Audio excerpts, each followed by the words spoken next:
Shopping is hard, right? But there's a better way. Stitch Fix online personal styling makes it easy. I just give my stylist my size, style, and budget preferences. I order boxes when I want and how I want. No subscription required. And she sends just for me pieces. Plus outfit recommendations and styling tips. I keep what I love and send back the rest. It's so easy. Personal styling for everyone. Get started today at stitchfix.com/Spotify. That's stitchfix.com/Spotify.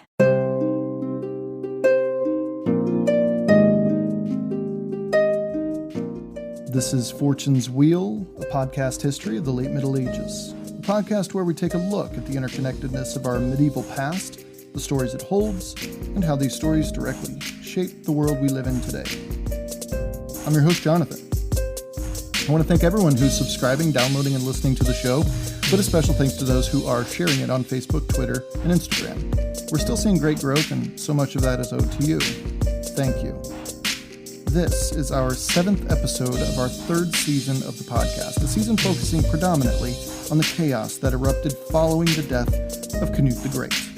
Today's episode 41, is entitled An Immovable Object. I hope you enjoy the show.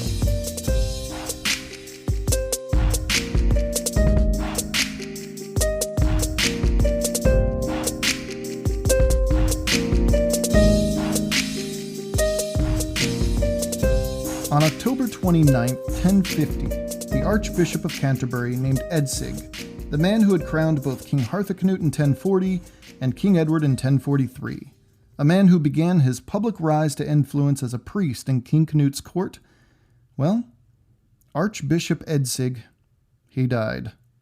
And anybody playing along at home could see with crystal clarity that this transition to a new archbishop was going to be rough. See, Godwine, he had a guy. And Edward, he also had a guy. But see, Godwine's guy, he was English. And Edward's guy wasn't. Canterbury held a firm grip over spiritual influence on the island for quite a while, and so the outcome of this succession would prove to be controversial either way.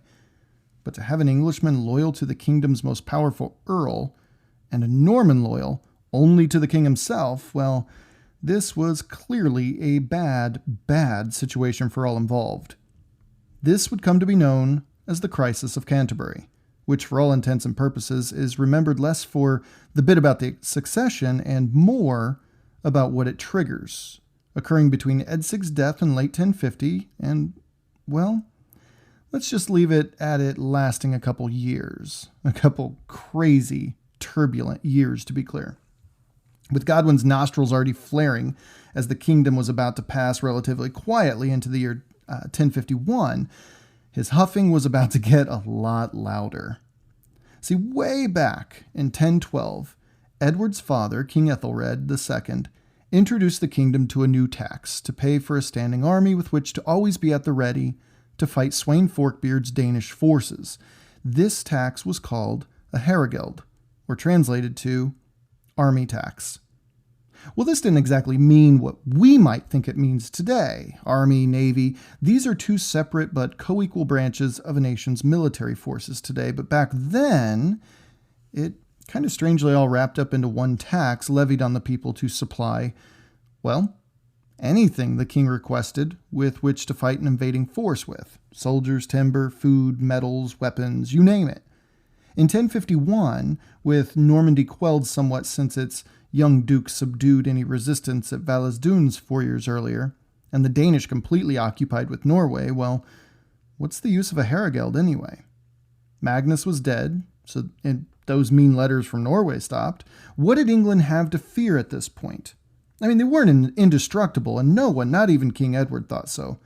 But why continue to suffocate the people with a tax that was largely unnecessary at the moment? Yeah. The people, I say with air quotes on an audio podcast. King Edward, England's 11th century Thomas Jefferson. That's it. All right.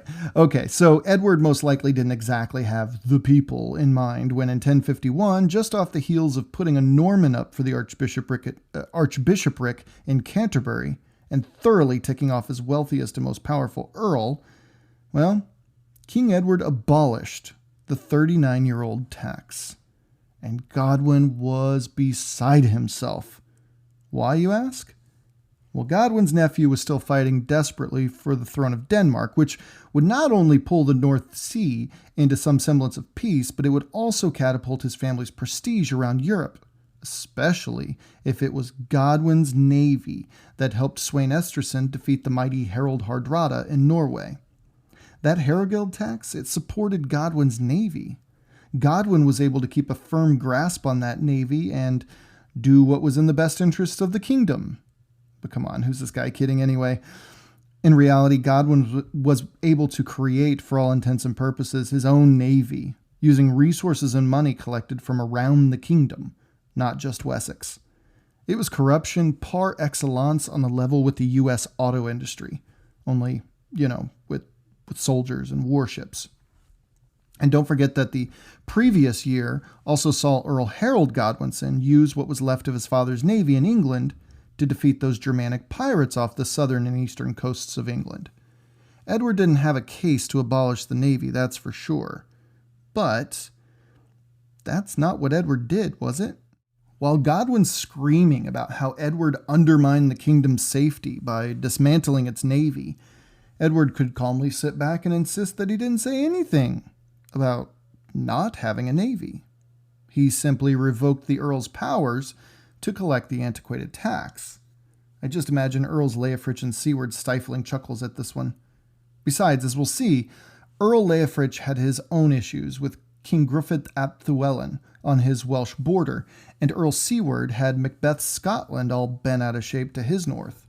Why should they still continue to contribute to a tax that was specifically put in place to defend against Danish Vikings, but has come to be a source of power by the Earl of Wessex? Again, they had their own problems to deal with, and a naval force wasn't exactly necessary. So, in short, Edward struck at the heart of Godwin's power when he cancelled the Harald tax.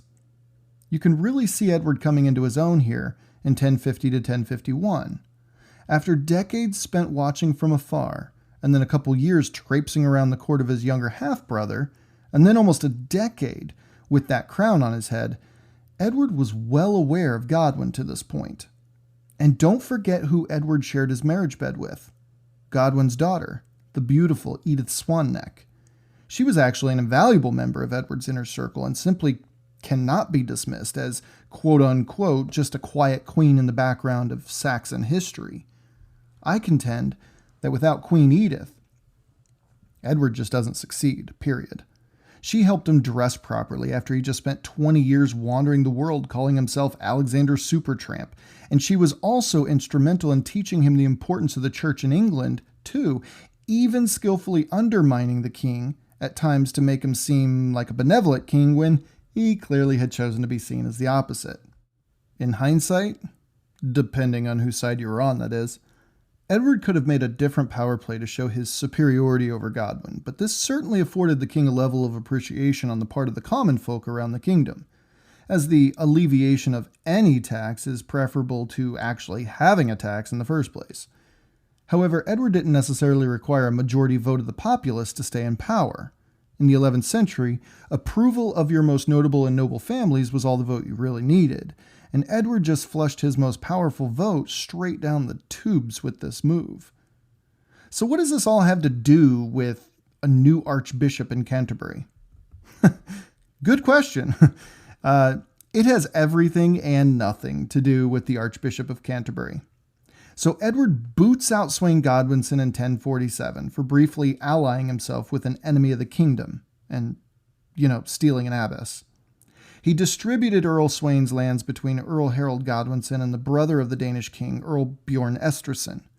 Edward readmits Sweyn, which pacifies Earl Godwin for a time, but Harold and Bjorn aren't having it and refuse to give back the lands they acquired after the exile.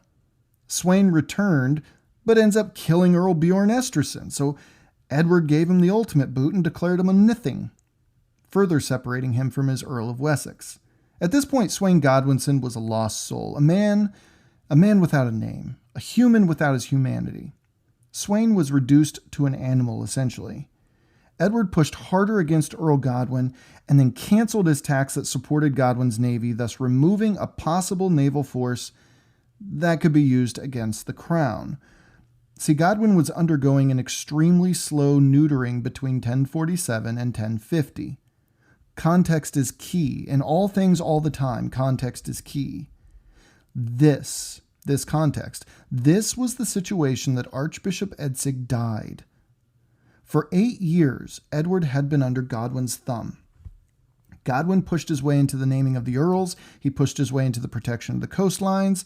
This guy pushed his way into Edward's bedroom. Was there nothing of Edward's in this entire kingdom other than a title? But full disclosure, Edward wasn't exactly a victim here. See, we can't forget where Edward spent his formidable years, his vagabond 20s, his tragic 30s. Edward didn't take the crown of England until he was in his late 30s, 39 years old, I believe. I mean, as far as monarchs go, that's pretty old. But he knew he owed that in large part to his Earl of Wessex and his mother, Emma of Normandy, now in her early 60s at this point, who's still hanging around England doing what she can to keep some semblance of influence, which is to say not much after Edward's marriage to the formidable presence of Edith Swanneck. See, Edward came from his mother's homeland. He lived there longer than she did. He lived there longer than he ever lived in England to this point. He may have had proud Saxon blood of Alfred and the dominant blood of Rollo the Walker, and by extension the current Duke of Normandy, William, mind you, very important, but he was without question culturally and socially Norman. I hammer this in for a reason, folks. He no doubt was bilingual in both Old English and Norman French. His sensibilities were Norman French. He was most likely pretty familiar with Norman war tactics, namely the cavalry. He spent decades admiring the emerging Norman Romanesque architectural styles that were quickly evolving during the 11th century and would peak very soon. The guy was, by any measure, Norman. Edward was a foreigner in his own homeland and its king. Funny how things work out, isn't it? When he stepped foot on English shores at the behest of his half-brother Harthacnut, he brought with him naturally a hefty contingent of Norman soldiers, housemaids, counselors, spiritual leaders. The guy was Norman, and the English were English, and many English people noticed this Norman presence on their island and at the highest halls of the English political hierarchy. And the English weren't exactly enthusiastic about it either. I mean, they liked the guy well enough, I guess, but they really liked what he represented. A return to Anglo-Saxon rule. But Queen Edith even went so far as to request a Norman chambermaid to help her learn Norman French, just so she could, live in her own home. You can't really blame her. At home, everywhere she looked, she was surrounded by Normans. She, the Queen, was a foreigner in her own home. Again, funny how things work out. A Norman-centric household could easily spill over to a Norman-centric capital, and when a Norman presence makes it into the decision-making processes of not only politics, but trade and diplomacy, well, it's very easily spread from there. According to the Vita Edwardi, a document commissioned by Queen Edith much later about her family's biography, though it centered around King Edward, it said that this Norman Bishop of London, this Robert of Jumièges, was, quote, always the most powerful confidant to the king, end quote. So when in late 1050, Bishop Robert of London accused Earl Godwine of illegally holding church lands, a source of income for Godwine, mind you, Edward, by way of Bishop Robert, now became a direct public threat to Earl Godwine's bottom line. And you wanted someone to take you seriously, even in the 21st century, hit their bottom line. Say what you want about honor and all that, but take a crack at their checkbook, and it's inevitable that they'll take you seriously. Period. And at last, we come to the conclusion to the crisis of Canterbury. See, the monks and clergy at Canterbury still had a vacancy to fill. Archbishops in many places, including Canterbury, this is all over Europe, were either elected with an approval of the king, or they were just appointed by the king, or they were just elected by the clergy and that was it. And regardless of how an archbishop was chosen, a trip to Rome to receive the blessing and papal banner from the Vatican was mandatory to make it official. Remember that one for later. The clergymen at Canterbury elected a local bishop with familial ties to Godwin. I believe, I've read conflicting reports, but I've seen more that it was Bishop Stigand. Edward denied this appointment and chose someone else with no local ties whatsoever. The pattern holds here with Edward, doesn't it? The man he chose to be the new Archbishop of Canterbury in the spring of 1051 was his Bishop of London, his Norman confidant and spiritual advisor, and, it seems, political advisor, Robert of Jumièges. The man pretty much everyone knew had been the single biggest wedge prying Godwin's influence away from Edward. Throw in the events of the last episode in 1047 regarding Sweyn Godwinson's exiles, and then now the neutering of Godwin's navy tax, and Edward has just put a finger in the chest of the bouncer at Godwin's nightclub. This succession of events against the House of Godwin just got real. In the midst of all this, Edward decided he needed to, just meet up with an old friend. Seems like a good time, right?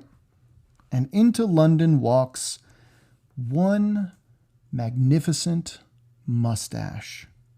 Yeah, I said it. A man who is still today seen on the Bayeux Tapestry, a relic we will discuss in much greater detail in later episodes. Sporting some majestic golden lip foliage, a feature that will forever characterize him in our history books today. He arrives on English shores and is welcomed for a stay with Edward for a brief period in 1051. Now, this comes on the heels of news a few years earlier that Edward's sister, Countess Goda, wife of the man behind that sweet and spicy mustache, had passed away, again, just a couple years earlier. So it's essentially Edward wanting to keep his relations with the county of Boulogne on the mainland nice and strong. And just so you know, the county of Boulogne was a part of the French kingdom, and it was smashed right between two burgeoning allies, Normandy and Flanders.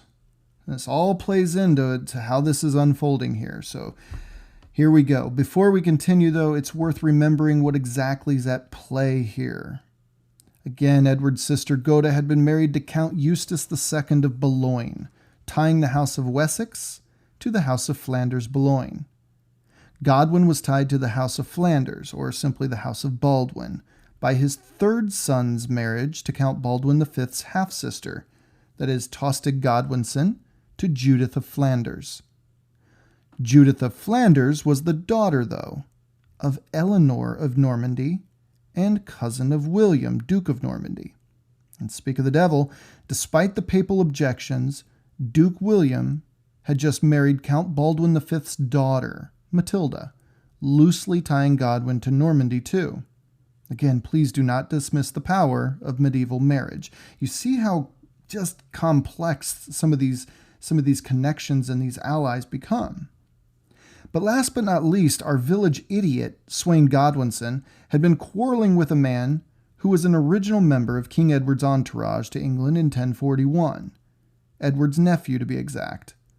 This man's name was Ralph of Mantus, and Ralph was the stepson, you guessed it, of Count Eustace II of Boulogne, the man with the mustache. It's worth noting here that Sweyn Godwinson was at this time actually on a pilgrimage to Jerusalem as penance for his crimes and sins, which he and his father hoped would pave the way for a readmittance to the kingdom. And in total Sweyn Godwinson, a train wreck fashion, he decided to go all out, as he does with everything in his life, and he decided to make the trip barefoot. We will talk more about that later. So, yes, back to it. The plot thickens. As you can imagine, Godwin was looking at this visit between former brothers-in-law with a side eye, to be sure. Something just seemed off about this whole situation. If Edward was on Godwin's side, then why would Edward continue his relationship with a county who was not exactly on good terms with Godwine's allies in Flanders and Normandy. Really, nothing is recorded about the purpose of the visit, or what was said between the two men, or anything about the trip, really, except that Count Eustace Algernon visited Edward. And by the way, Algernon translates to with the mustache. See? I told you that was one epic flavor saver, even made it into his name for all time. Everything seemed to be going pretty smoothly for those couple of weeks, but something happened on the way out of the forum here. As Eustace, accompanied by his contingent of Ballonier's men, and his brilliant mouthman, of course, rode south toward Dover, where they would catch their ships and back home across the North Sea, it seems a very minor molehill was made into a mountain the size of that crumb catcher on his face. As the Ballonets rode into the outskirts of Dover, Eustace ordered his men to bunk up for the night, which is strange because, in essence, though they were guests of the king, affording them a certain level of protection, of course, they were by no means welcomed by the Anglo-Saxon locals. Not only were they foreigners speaking a completely different language and wearing different style clothing and all the rest, but these locals were, like the rest of the kingdom, over foreigners coming to their land. The Danes, the Norse, over the last couple hundred years, they ruined England when it came to English welcoming outsiders, well-meaning or not. Oh, and here's another interesting detail. Now there's no definitive record as to who devised this next order, Eustace himself or his incomparable soup strainer. But the soldiers were instructed to suit up and make themselves battle-ready as they rode toward the coast. As the story goes, Eustace's men fanned out across Dover's countryside seeking a shelter to hang for the night. One small handful in particular showed up at the home of a man, if you can believe this guy's disrespect, had the audacity to not let these Ballonese soldiers into his home, not only free of charge, but with his family in there too. A simple disagreement quickly turned into a little pushing and shoving, which then ended in a soldier striking the man killing the soldier back, and the other soldiers murdering the man right there on his doorstep. Kind of a big cultural no-no to do that. Word spread quickly throughout Dover, and within the hour, Eustace, his men, and his incredible Tom Selleck were riding against the townspeople of Dover, who were more than ready to mete out a good old-fashioned Anglo-Saxon welcome committee. Eustace and what was left of his contingent after the melee rode back to Edward and updated the king on how the people of Dover, unprovoked, attacked him and his men, killing some of them. Edward, according to the records, was furious that his honored guest and family member, remember, still connected by Ralph of Mentes, would be so disrespectfully treated by his own subjects. Wait, though.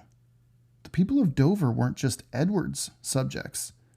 No, they were Godwine's subjects, as Dover was in Sussex, and Sussex was in Wessex. These were Godwine's people who did this, no doubt, as retribution toward Edward for ignoring his man for the Archbishopric of Canterbury and exiling his son and abolishing the Herregeld. This was a calculated move by Edward's Earl. Of course, right? This to Edward mustn't go unpunished. Edward sent word to Godwine, who was already trying his best to sort things out and find out exactly what happened, that the Earl was ordered to punish the people of Dover. And not just dole out a little destruction here or there, or even press a new tax on them. No, this must be swift and deadly violence, to be clear. Edward was in no uncertain terms ordering Earl Godwine to massacre Dover and torch the town. Do you remember on a previous episode how we discussed that sacred but unspoken oath the nobility made with their peasantry and vice versa? See, Edward was forcing Godwine to negate that agreement with his people. What would that do to the rest of Wessex going forward?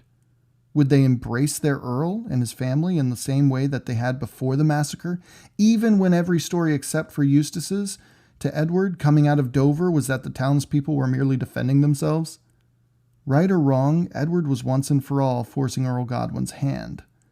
What precisely was their relationship here? Was it Earl loyal to King, or was it King loyal to Earl?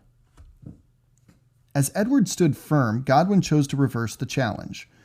Godwine refused the order. He refused to massacre his people. What happened to Worcester under Harthacnut no doubt played into that decision, as it had been, a decade or so since that event? Those wounds were still pretty fresh among the nobility. Edward, of course, couldn't believe it and sent another order to Godwine threatening severe punishment should he refuse again. Godwine sent a letter asking for safe passage to appear before his king to plead his people's and his cases. Edward at first refused his earl safe passage, saying that if Godwine was indeed innocent, then he wouldn't feel the need to ask for safe passage. And to break the narrative for a moment, doesn't this all seem a little fishy? A little, convenient? Dare I say staged? Hear me out. For at least 3 years, Edward had been slowly coming into his own, and by doing that, he had to separate himself from his powerful earl. Separating himself meant doing things that his earl disagreed with, or even making decisions that went against the earl's best interests. And then, all of a sudden, Edward invites his ally, brother-in-law, and father of a nephew in his own court to travel across the treacherous channel to, what? Have a little catch-up session? A drink, maybe? And then with nearly every account saying Eustace ordered his men to get ready for battle before supposedly innocently asking the people of Dover for a place to rest their weary heads before their long trip home, a scuffle occurs giving Edward the perfect reason to order his earl to break that sacred and unspoken agreement between him and his people. All this because Edward wanted to hang out with an old friend? Nah, I don't buy it. Not for a hot second, actually. Operations like this, that is, traveling with a large retinue of soldiers, and across a stretch of rough seas no less, these were not simple, nor were they cheap. They were just that, an operation. Unless I've missed a record or something, my personal opinion is that Edward was playing one of his final chess pieces here on Godwine, his check move, catching his powerful earl dead to rights and forcing him into a submissive role finally. Knocking him back on his heels, you could say. Everything was going swimmingly for Edward. He had ground it out, just like Godwine had over those years. And for 3 years, Edward had slowly pushed his dangerously powerful earl back on his heels to the point of submission.